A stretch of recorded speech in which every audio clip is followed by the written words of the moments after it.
Hey guys, wanted to pop in here to make a video on 4 reasons why your Pinterest ads are probably failing.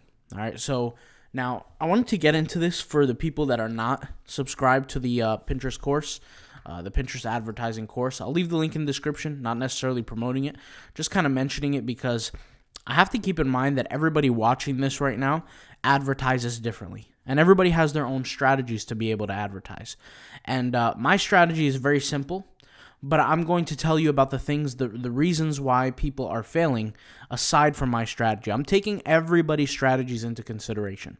All right. And I got to also put the light on majority of people when they first start, they're going to make these mistakes. So 9 times out of 10, if you're advertising on Pinterest and you're not making money, I promise you it's not the system. It's not the ad system. It's not Pinterest. It's not any of these things. 9 times out of 10, it's you. And to be clear, Pinterest is a multi-million-dollar company. They make millions and millions of dollars every single month. And their advertisers wouldn't stop advertising, and they wouldn't be worth millions of dollars if it wasn't for their ad systems that do work. All right? So if you're thinking about quitting, don't even think about it. The reason why you're messing up right now is because you have to get these things taken care of. All right? So let's go ahead and move on to the first thing. So number 1, your website isn't being catered to your ad creative and copy. All right. Something that we talk about very, very importantly in the course is when you're doing your advertising, you have 2 components to make an ad successful. It is the ad and it is the website. Your ad represents certain meaning. Okay. When people see your ad, they read the copy, they see the picture, they see the video, whatever they see, that represents a particular idea. Okay. Your website represents a particular idea.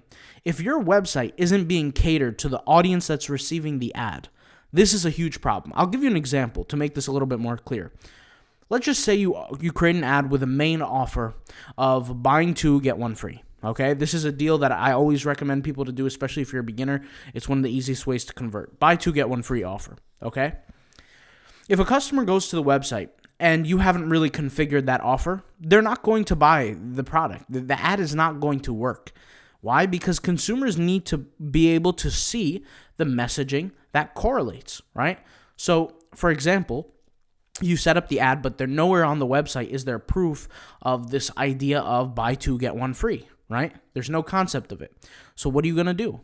You're going to make sure, if you're the website owner, you're going to go to your website and you're going to make it abundantly clear, whether it's through software, whether it's through apps, whether it's through programming, whatever it is, that something should pop up, making it very clear to the consumer that a buy 2, get 1 free deal offer is going on, right? A lot of people think that a bait and switch will work. It will not work. In fact, if you try doing that, you're just burning money. So something you want to do is, like for example, with our websites, and I just showed this on a video yesterday when I posted the free course video of creating an offer on our website. As soon as people add 2 products to their cart, right, and there should be like there should be like a little box under the checkout or under the add to cart button that will say something like you've redeemed X% off or free product or something like that. There needs to be very, very visible that the offer is being redeemed. Now, let's just say you have this offer that is redeemable on your website, but it's not easily figured out. Well, that is an extreme problem too, because in under 15 seconds, if consumers are not able to understand how to redeem the offer, they're not going to. They're just not going to purchase. You got to understand, especially in 2023 and beyond, consumers, their cognitive reasoning, and more importantly, their attention spans is not as broad as it used to be. You got to realize people are on Instagram, they're on TikTok, they're on, whatever apps now, and they're just scrolling through, and anything that doesn't grab their attention, they just move on. So very, very important, your website isn't being catered to the ad. The ad needs to have a certain, let's say, dialogue. That dialogue needs to be correlated to what's being presented on the ad. All right, so that's number 1. Number 2, the ad isn't catered to the website. So this is really the opposite, or almost like a juxtaposition to number 1, right? The ad isn't being catered to the website or the approach. I'll give a good example of this. If you on the website, okay, are a designer brand, let's just say a designer brand, it doesn't make sense to create an ad where you sit there and you're promising all kinds of discounts and promotions and things like that. Now, you might sit there and say, well, shouldn't discounts and promotions always work for ads? Don't they actually help? They do help. But if your branding is the designer brand, then it wouldn't make sense to do so. Think of it logically like this. I call this the Ferrari effect. When do you see Ferraris go on sale? The answer is never. And it wouldn't look right if a Ferrari was on sale. The people would be like, what's the catch here? What's the issue? Right? So the biggest thing that you can do is you have to make sure the messaging between the branding of the website and the ad is similar. If you see a Rolls-Royce ad, it's not going to have any sort of discount or offer or deal or, Labor Day deal or discount. It's not going to have any of that because they don't go on sale. The point here is that branding matters, and the website has a particular branding, and that branding has to match the ad, and the ad has to match the branding. Everything has to be in correlation, which is why I talk about this for specifically reasons number 1 and 2. There is a concept called correlation bias. Charlie Munger was, I believe, the creator of the 25 cognitive biases. There's actually a lot more, but the way to understand why human beings behave the way that they do from a business standpoint, there's a concept called correlation bias. The offer needs to match in correlation with the website or the deal or whatever it is. There has to be this correlation. Why? Once again, it keeps the messaging consistent and linear. If you're promising people, let's say $10 off at a restaurant, when they go to that restaurant and they eat out, they need to get that $10 off. You can't just bait and switch them. It's not going to work. And a lot of amateurs, I'm telling you, believe it or not, will create some bogus deal, some bogus ad. They'll go and try to redeem it, and either it's not visibly redeemable, or it is available to be redeemed, but it's just not, it's not there that's readily accessible for the consumer, and they're going to walk away from the product. People are burning money on a daily basis paying for advertising, but they don't know what they're doing. So hopefully these videos help. All right, number 3, the ad targeting is consumer aligned. So is not consumer aligned. Excuse me, I got to add not here. So it's not consumer aligned. What does that mean? All right, so let's go ahead and jump into this. If you're targeting, let's say you're selling leggings, all right? Leggings are bought in like 94% by females. It wouldn't make sense to go target men and tell them, hey, go purchase this product for your girlfriend. Most likely, it's just not going to work.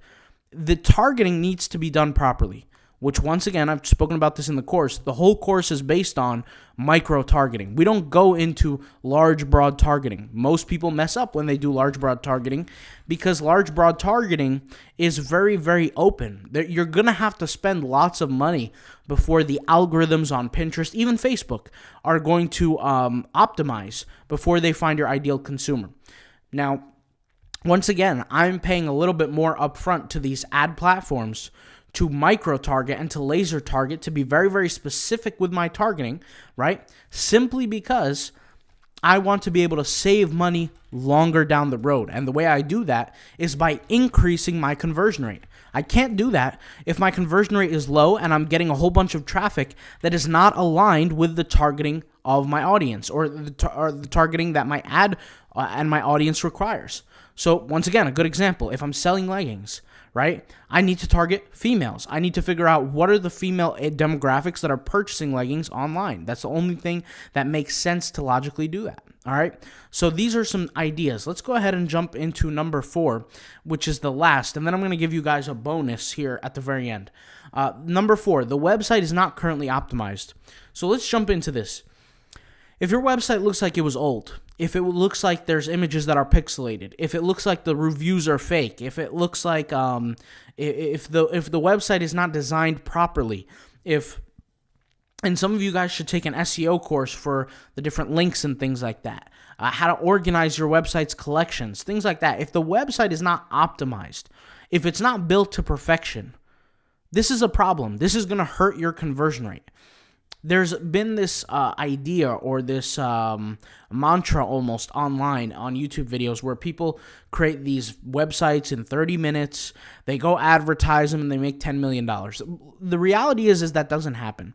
The website needs to be optimized, and it takes a significant amount of time for that website to be optimized. It takes man hours to do this. You're going to have to jump on there. You're going to have to run through every product. You're going to have to read every description, or you're going to have to hire somebody to do this. I mean, it's going to cost you one way or another. It's going to take you time, money, and effort, or it's just going to cost you money straight up and you pay somebody else. All right. But you're going to have to do this, and you're going to have to figure out how to fully optimize your website. You're going to look through every product, every description, every image. You're going to look through your collections. You're going to make sure all your products fit in the right collections. You're going to check out your offers. Are your offers working? Are they redeemable? You're going to check out your offshore currencies.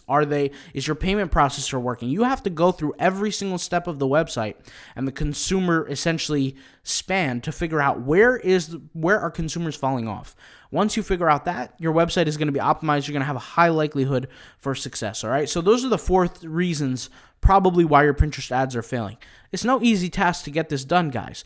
But also, the thing with advertising is if you can learn how to advertise properly, these are huge parts of it. If you can learn how to do that, then what you can do is you can literally put money in and get money out, almost like a machine. But you can't do that if you're just, like I said, following a 5-minute YouTube video, thinking that everything's going to be fine. You pay some money and then you're gypped out of it. You're not going to make any profit back, and you're expecting to make profit back, and you call the whole thing a scam. The reality is that you're selling to human beings. You're not selling to robots. People are not going to just buy because they see an offer. All right.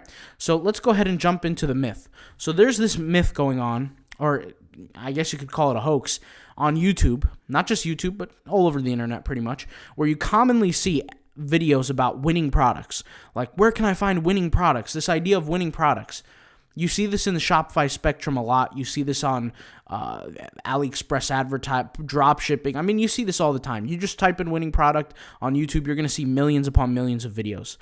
If a product is winning, that does not make any sense. Every product in the world is winning. At the end of the day, let's look at it this way, okay? Why is a product considered a winning product? It's just because the demand is higher. That does not mean you're going to have a higher chance to make money off of that product.